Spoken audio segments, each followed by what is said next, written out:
Hello दोस्तों, आज फिर से मैं आपके साथ यहाँ पर एक कुछ यूनिक स्टाइल में केक डिज़ाइन लेकर आई हूँ।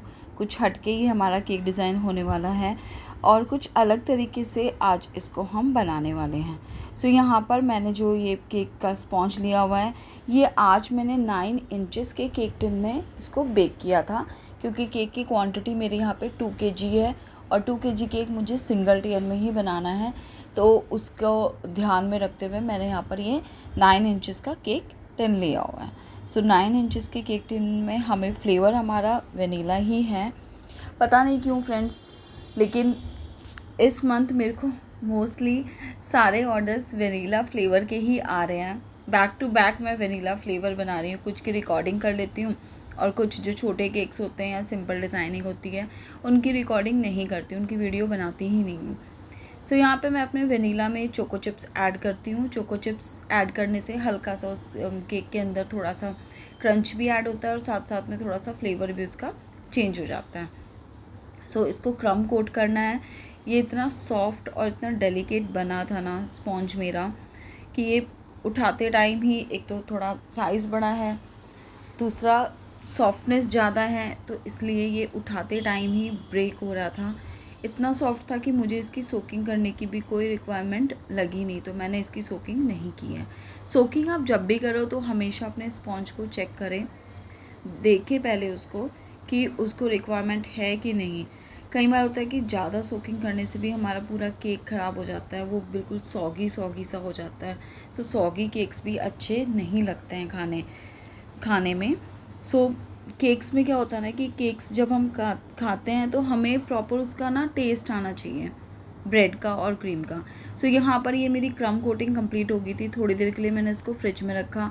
आज मुझे राउंड केक से हार्ड केक बनाना था, हार्ट शेप का केक। तो उसके लिए मैंने यहाँ पे पहले ये एक क्रॉस का साइन अपने केक के ऊपर बनाया और फिर उसको 2 साइड से इस तरह से कट कर दिया। और जो कट की थी साइड, वो ऊपर का जो पोर्शन था उसमें जाके हमने इस तरह से ये ऐड कर दी। दोनों को चिपकाने के लिए थोड़ी सी क्रीम आपको यूज़ करनी पड़ेगी। थोड़ी सी मेहनत इस वाले स्टेप में लगती है। थोड़ा सा आपको अपनी स्किल्स को ट्राई करना होगा कि कैसे आप इसको बेस्ट शेप में बना सकते हैं। सो मैंने भी यहाँ पे ये कट कर लिया था और कट करने के बाद अब सेंटर पार्ट को मैं निकाल रही हूँ। सेंटर पार्ट निकालने के बाद ही इसकी एक्चुअल शेप आपको समझ में आएगी कि ये हार्ट है या हार्ट शेप का हमने यहाँ पर ये केक बनाया है राउंड से। सो यहाँ पर जो गैप्स थे क्रीम की हेल्प से मैं उनको फिल कर रही हूँ। उनको फिल करने के बाद ही इसका जो एग्जैक्ट शेप था वो निकल के आएगा। बिना गैप्स को फिल किए आप इसकी प्रॉपर हार्ट की शेप नहीं बना पाओगे। लेकिन ये बनने के बाद ना बहुत ही प्यारा लग रहा था, मतलब बहुत ही अच्छी शेप आई थी हार्ट की। मुझे विश्वास नहीं हो रहा था कि राउंड से इतने ईज़िली हम केक बना सकते हैं हार्ट शेप में। मैंने भी ये फ़र्स्ट टाइम ही ट्राई किया है। इससे पहले मैं जब भी केक्स बनाए हैं हमेशा मैंने अपना हार्ट शेप का ही टिन यूज़ किया है। बट आज मेरे पास ये हार्ट शेप में ऑर्डर थोड़ा सा बड़ा था, मतलब मेरे पास जो सबसे बड़ा टिन है वो 8 इंचेस का है हार्ट शेप में। तो मेरे पास 9 इंचेस का टिन नहीं था। अगर मैं इसको 8 इंचेस के टिन में बनाती तो मुझे यही बैटर 2 बार बेक करना पड़ता और ये फिर थोड़ा सा टॉल केक होता। लेकिन क्लाइंट की रिक्वायरमेंट टॉल केक की नहीं थी, उनको थोड़ा फ्लैट में ही चाहिए था और डिज़ाइन की भी रिक्वायरमेंट यही थी कि थोड़ा फ्लैट ही होना चाहिए। तो दोनों चीज़ों को ध्यान में रख के आज मैंने ये राउंड से हार्ट केक कैसे बनाना है वो ट्राई किया। सो मुझे ये ट्रिक अच्छी लगी। आई होप आप सबको भी अच्छी लगी होगी। आप भी कभी इस तरह से अपना केक बना सकते हो। इनफैक्ट सिर्फ बड़ा ही केक नहीं, अब तो मुझे लगता है कि छोटे केक को भी अगर हम हार्ट में बनाना है हमें, तो ज़रूरी नहीं है कि हार्ट शेप का टिन हमारे पास हो। आप राउंड शेप से भी हार्ट का केक बना सकते हैं। काफ़ी इजी लगा और काफ़ी इंटरेस्टिंग भी लगा।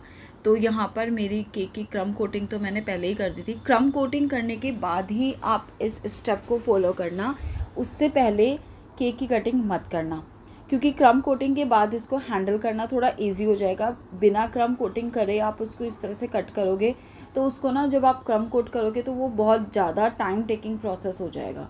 तो अपने टाइम को सेव करें और इजी मेथड को यूज़ करें। सो यहाँ पर इसकी क्रम कोटिंग हो गई थी। क्रम कोटिंग के बाद मैंने बहुत ही कम क्रीम यूज़ करके इसकी फ्रॉस्टिंग की है। अब मुझे इसका जो ऊपर का डिज़ाइन था वो रेड वेलवेट में बनाना था। अंदर का फ्लेवर हमारा वेनीला था बट ऊपर का जो डिज़ाइन था वो रेड वेलवेट का था। तो उसी इफ़ेक्ट को लाने के लिए मैंने यहाँ पे क्रीम में रेड कलर ना मिलाकर इसके लिए एक छोटा सा अलग से रेड वेलवेट का स्पॉन्ज मैंने यहाँ पे बेक किया था और उसी स्पॉन्ज को फिर ब्रेक करके हमने यहाँ पे ये इसके क्रम्स कुछ इस तरह से बनाए हैं। क्रम कैसे बनाने हैं ये भी मैं अपने पुराने वीडियोस में आपके साथ शेयर कर चुकी हूँ, लेकिन मैं फिर से आपको बता देती हूँ कि मैं क्रम्स बनाने के लिए किसी तरह के ब्लेंडर का यूज़ नहीं करती, कुछ भी यूज़ नहीं करती हूँ। सिर्फ अपने स्पॉन्ज को आपको हाथ से ही थोड़ा उसको ब्रेक कर लेना है। और जो छलनी हम घर में यूज़ करते हैं, आटे वाली छलनी, या आजकल मार्केट में छोटे बड़े साइज़ की बहुत सारी सीव्स अवेलेबल होती हैं, तो आप उसको यूज़ करो। उसके अंदर अपना जो ब्रेक किया हुआ पूरा केक था उसको धीरे धीरे डालो और हाथ की हेल्प से उसको रब करते चले जाओ। और देखना फ्रेंड्स, इतने अच्छे क्रम्स निकल के आते हैं ना कि उतने बेस्ट वे में शायद आप ब्लेंडर में अगर उसको ब्लेंड करोगे केक को तो भी ना बने। सो मैं तो यही टेक्निक यूज़ करती हूँ। आपको अगर लगता है कि ब्लेंडर में ज़्यादा अच्छे से हो जाएगा या इतनी मेहनत नहीं करनी है तो आप ब्लेंडर का भी यूज़ कर सकते हो। ब्लेंडर में उसको क्रश करके डालें और झट से वो आपको क्रम रेडी करके दे देगा। सो जो भी मेथड आपको सुटेबल लगे केक बनाने के लिए आपको वही यूज़ करने चाहिए। जो भी बेस्ट पॉसिबल वे आपके लिए है वही आपको यूज़ करना चाहिए। किसी को फॉलो मत करो, अपने दिमाग से अपने अकॉर्डिंग चीज़ें करें। सो यहाँ पर मेरा ये जो क्रम था ये मुझे इस तरह से पूरे केक पे थोड़ा थोड़ा स्प्रेड करना था। ऊपर टॉप पे थोड़ा ज़्यादा लगाना था और साइड में बहुत कम लगा था। जो डिज़ाइन उन्होंने मुझे शेयर किया था उस पर कुछ इसी तरह था कि साइड पे बहुत थोड़ा हल्का ऐसे स्प्रिंकल ही किया हुआ था उन्होंने, बट मैंने फिर भी ये एक साइड तो पूरा ही क्रम इस तरह से लगा दिया था। ये क्रम वाला प्रोसेस भी करने में ना कई बार थोड़ी सी मुश्किल आ जाती है। कई बार होता है कि क्रम वो स्टिक नहीं हो रहा होता। क्रीम का केक है तो एकदम से हम उसके ऊपर ऐसे प्रेशर भी नहीं डाल सकते उसको चिपकाने के लिए, तो थोड़ा सा लेंदी प्रोसेस है, बट बनने के बाद केक बहुत ही ब्यूटीफुल लग रहा था। अब मैंने इसका हल्का सा ये यहाँ पर बॉर्डर बना दिया था दोनों साइड पर। एक साइड मैं पहले ही बना चुकी थी और दूसरी साइड क्रम करने के बाद बॉर्डर बनाने के बाद एक ना फिनिशिंग आ जाती है केक के अंदर। सो बाकी डिज़ाइनिंग मुझे इस केक की ये छोटी छोटी हार्ट शेप की चॉकलेट से करनी थी। मेरे पास ये इस तरह का मोल्ड था तो मैंने वो मोल्ड ही यूज़ किया है।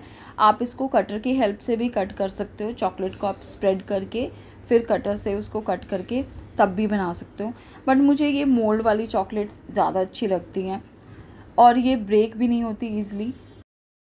मेरा केक यहाँ पर बनकर रेडी है।